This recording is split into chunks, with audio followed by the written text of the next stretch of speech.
Matthew 20 today, no location change. Getting into Matthew 20. Oh, I'm excited today. If you guys, first of all, I want to say thank you for joining me today. If you guys know a friend, family member, anyone that wants to watch these, just share, ask them, and let's get into Matthew 20. For the kingdom of heaven is like a landowner who went out early in the morning to hire laborers for his vineyard. And after agreeing with the laborers for the usual daily wage, he sent them into his vineyard. And he went out about 9 o'clock, saw the others standing idle in the marketplace. And he said to them, "You also go into the vineyard, and I will pay you whatever is right." So they went. And when he went out again about noon and about 3 o'clock, he did the same. And about 5 o'clock he went out and found others standing around. And he said to them, "Why are you standing here idle all day?" He said to them, "Because no one has hired us." He said to them, "You also go into the vineyard." When evening came, the owner of the vineyard said to his manager, "Call the laborers and give them their pay, beginning with the last, then going to the first." When those hired about 5 o'clock came, each of them received their usual daily wage. When the first came, they thought they would receive more, but each of them received their usual daily wage. When they received it, they grumbled against the landowner, saying,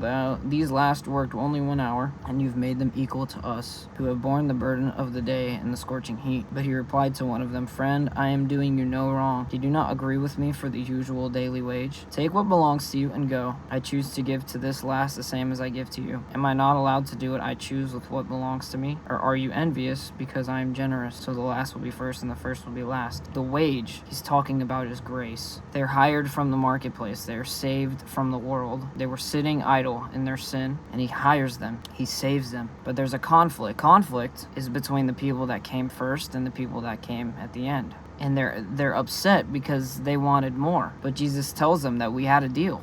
You get my grace. What I choose to do with my grace to these people at the end, that's my decision. He says he will pay them whatever is right. He doesn't say he will pay them the same amount, but he is generous, he is loving, and he chooses to extend the grace that he gave to those who worked the full day, who have been maybe, saved for a while. He extends that same grace to those who've just been saved, who've just found Jesus, and those who are laboring, working. And do not get this mixed up. You cannot work your way into heaven. You become servants out of the fruit of servitude that salvation gives you hope in doing, and out of that you serve. Because anyone can work towards crowning the kingdom of heaven if they have repentance in their heart. But Jesus here, he's not unjustly giving grace as the first to the last. He's giving the same payment, he's giving the same grace to everyone because of his generous heart. He's saving us from the marketplace, the world, telling us to go into the vineyard, and there we will have our pay, our grace. And we are not to envy. The issue here is the envy and judgment in our hearts, because God chooses to represent who he wants without consulting anyone, without having to ask anyone whether it's okay or not. He can save you in a day and make you his best servant if it is in his will. However, it is not up to us. It is not up to you or me. It is up to him and his will on whether we have the wisdom that he gives us to labor or not. Everyone who is saved or not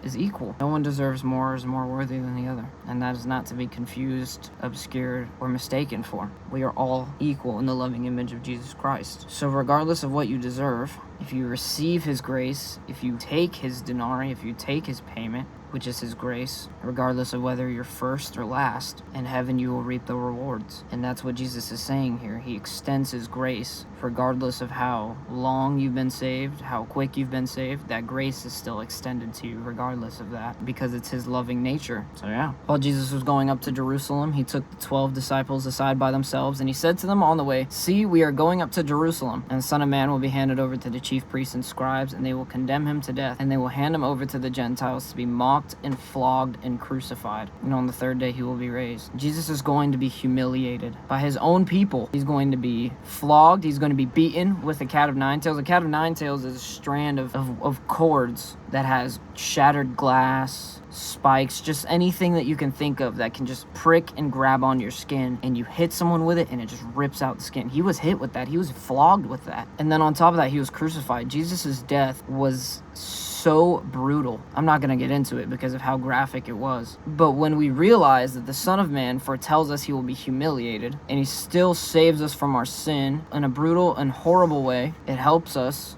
look at the grace that he has for us, acknowledge his love for us, and give us a deeper sense of gratitude. He comforts the disciples at the end, saying on the third day he will be raised. And so acknowledging that he went through something so horrible, that he rose again from it, it allows us to strengthen our faith, but also give a gratitude and grace, because he took human pain. He took pain that you and me feel from day to day, and he still did it for us. He still went through it, just so we didn't have to bear the burden of God's wrath on his people. Then the mother of the sons of Zebedee came to him with her sons. Kneeling before him, she asked a favor of him, and he said to her, "What do you want?" She said to him, "Declare that these two sons of mine will sit, one at your right hand and one at your left." She's talking about James and John. Those are the sons in your kingdom. But Jesus answered, "You do not know what you are asking. Are you able to drink from the cup that I am about to drink?" He's about to drink. It's God's wrath that he is going to bear and take up for our iniquities and sin. They said to him, "We are able." He said to them, "You will indeed drink my cup, but to sit at my right hand and at my left, this is not mine to grant, but it is for those of whom it has been prepared by my Father." Jesus foretells him, "You will indeed drink my cup." They experience God's wrath as well. They bear the suffering and sacrifice so that Jesus could be glorified. John was exiled and James was decapitated. When the 10 heard it, they were angry with the two brothers, but Jesus called to them and said, "You know that the rulers of the Gentiles lord it over them, and their great ones are tyrants over them. It will not be so among you, but whoever wishes to be great among you must be your servant, and whoever wishes to be first among you must be your slave.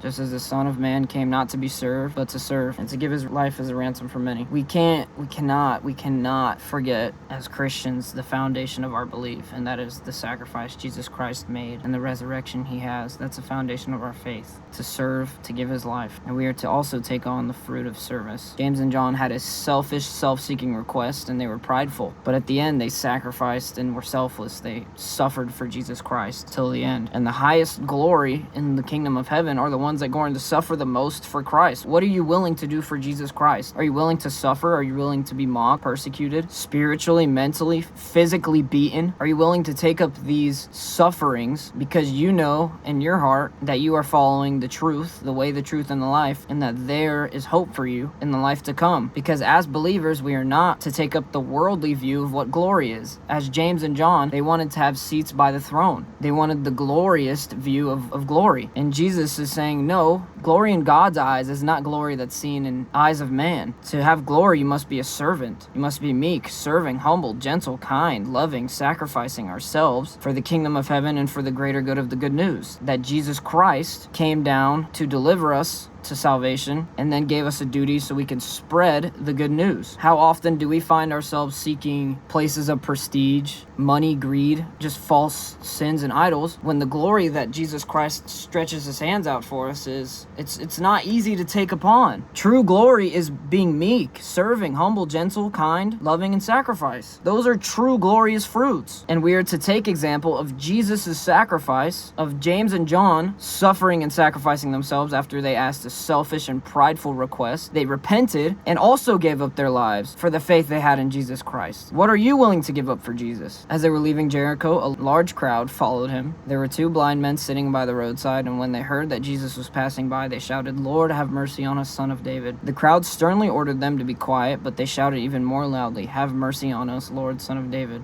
Jesus stood still and called them, saying, "What do you want me to do for you?" They said to him, "Lord, let our eyes be opened." Moved with compassion, Jesus touched their eyes immediately, and they regained their sight and followed him. Jesus has an exponential amount of love. That's something that we can see here. But in a symbolic way, we are the blind men sitting on the roadside, and when Jesus passes by, we are to call upon him and ask for his mercy. Because when we give our life to Jesus Christ, our eyes are opened to the right and wrongs of the world, to the sin and to the righteousness, to the fruits, to the wickedness. And then we have the fruit of discernment, where we can determine what is and what isn't right and wrong. So then we can repent. Because like I said yesterday, our sin looks like freedom until we try to stop, and then we realize that we're slaves to it. And what Jesus offers here is mercy, because once we're blind in our sin and Jesus walks by with the compassion in his heart, he will open your eyes and you will regain your sight as a true son and daughter of Jesus Christ, and you will continue to follow him. That's going to be Matthew 20. I hope each and every one of you have a blessed and fruitful day. Tomorrow we get into Matthew 21. If you learned something new, share it with a friend, and let's make heaven crowded, people.